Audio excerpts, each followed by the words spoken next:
Dalam sebuah hadis Bukhari, kata Nabi SAW, Allah berfirman, ya ibna Adam, anfik alik. Wahai anak Adam, berinfak di jalanku, aku akan berinfak untukmu. Teman-teman, Allah ini menjanjikan kepada kita, kalau kita memberikan kepada Allah atau berinfak di jalan Allah, banyak sekali manfaatnya. Ada hadis Bukhari Muslim berbunyi, setiap hari Allah turunkan 2 malaikat yang khusus berdoa. Yang satu mengatakan, ya Allah, lapangkan rezekinya orang yang berinfak, dan yang satu mengatakan, ya Allah, sempitkan rezekinya orang yang pelit perhitungan. Allah nggak akan kasih. Kemudian juga teman-teman sekalian, Allah membalas setiap infak kita itu minimal 10 kali lipat loh, 1000%. Kalau di masjid ini misalnya ada seseorang datang, orangnya kita kenal secara nasional, kemudian punya perusahaan besar, kemudian jelas ya, usaha-usahanya jelas segala macam, dan produk yang dijual juga menguntungkan. Lalu dia tawarkan ke kita, nih siapa yang ikut investasi, misal 100 juta, dia dapat akhir bulan 100%. 100%, jadi 200 juta. Kita sudah kenal orangnya, tahu perusahaannya, tahu produknya. Orang bahkan berlumba-lumba mau investasi, ditawarkan. Siapa yang mau berinfak, saya akan kasih 100% keuntungan. 100 juta dari 200 juta akhir bulan. Saya yakin orang berlumba-lumba untuk ikut. Allah memiliki perusahaan depan mata kita, tanda kutip ini, tanda kutip. Jangan disalahpahami kalimat perusahaannya. Allah memiliki ciptaan yang kelihatan depan mata. Pohon-pohon ini, kita sendiri, udara yang kita hirup, matahari yang terbit. Ini jelas depan mata kita produknya Allah ini. Allah janjikan teman-teman, siapa yang investasi di jalan saya janjikan 10 kali lipat minimal.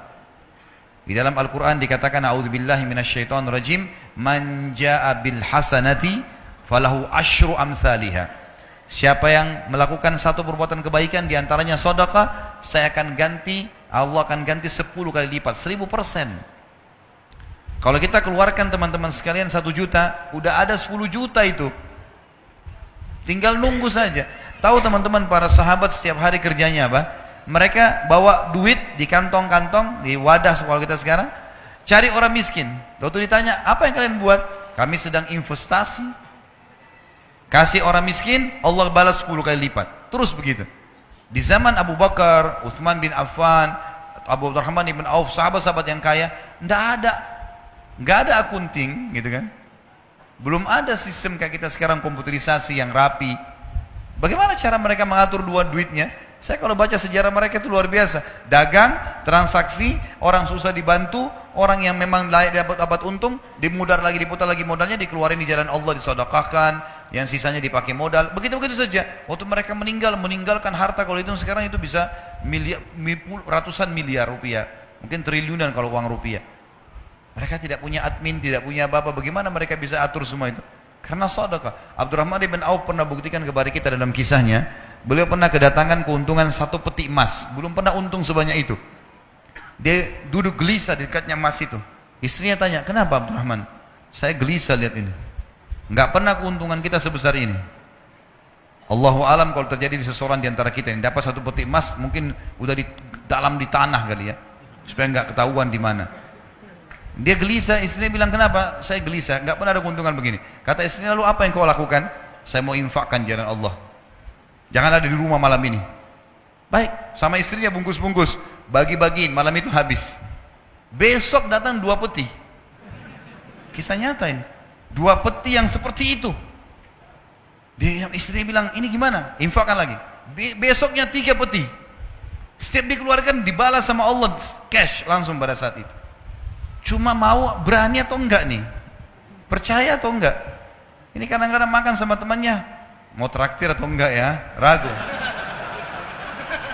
Kadang-kadang tunggu temannya pegang dompet baru bilang, saya aja enggak apa-apa. Oh enggak apa-apa temannya, Pak. Oh ya sudah dibayarin enggak apa-apa. Sering-sering ya. Pesannya sering-sering gitu. Ini salah ini. Di jalan Allah 10 kali lipat.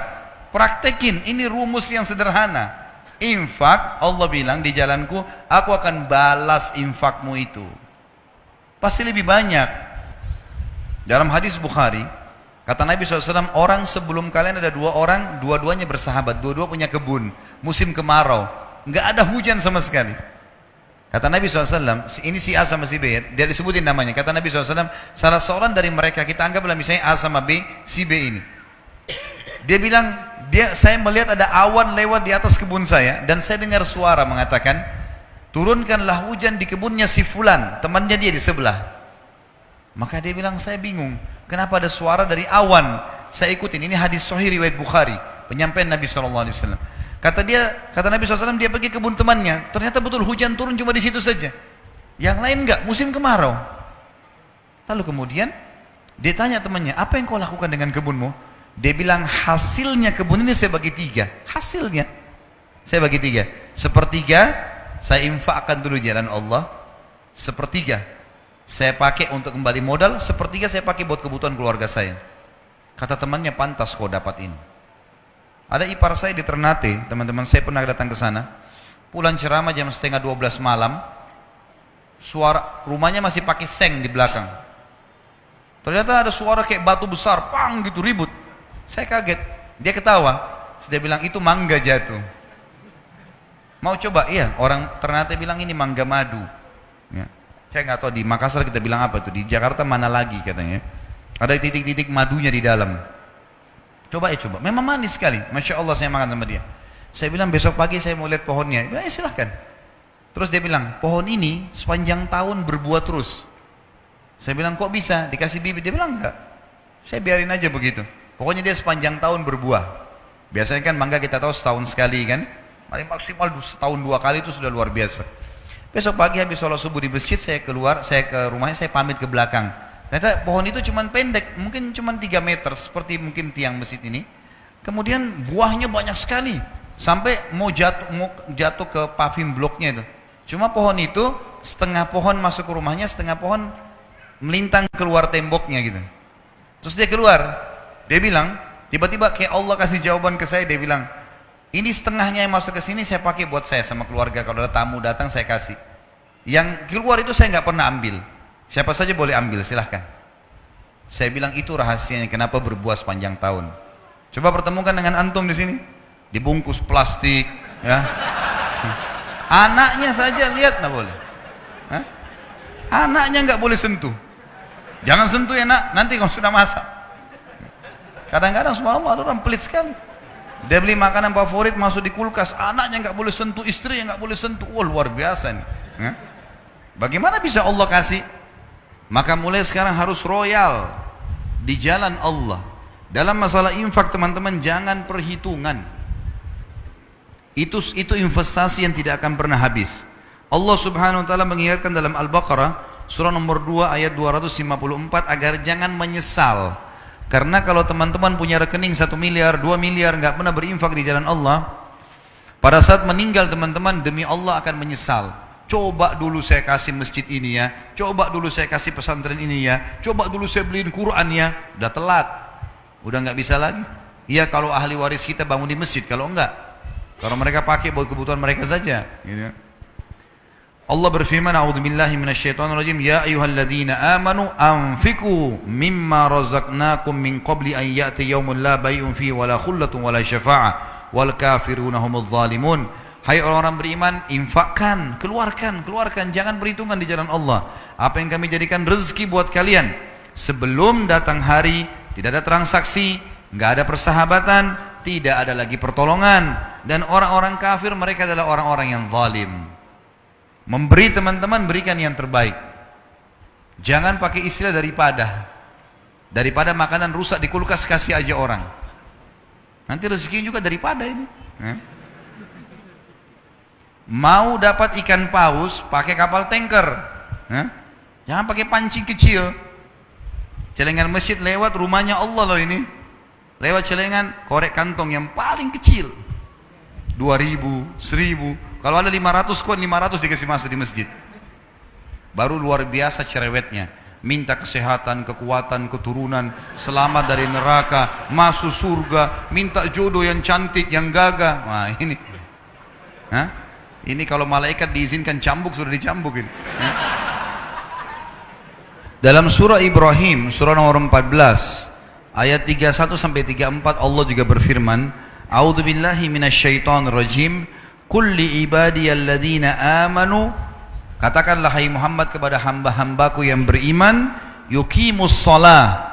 Mereka selalu sholat, jaga 5 waktu sholatnya.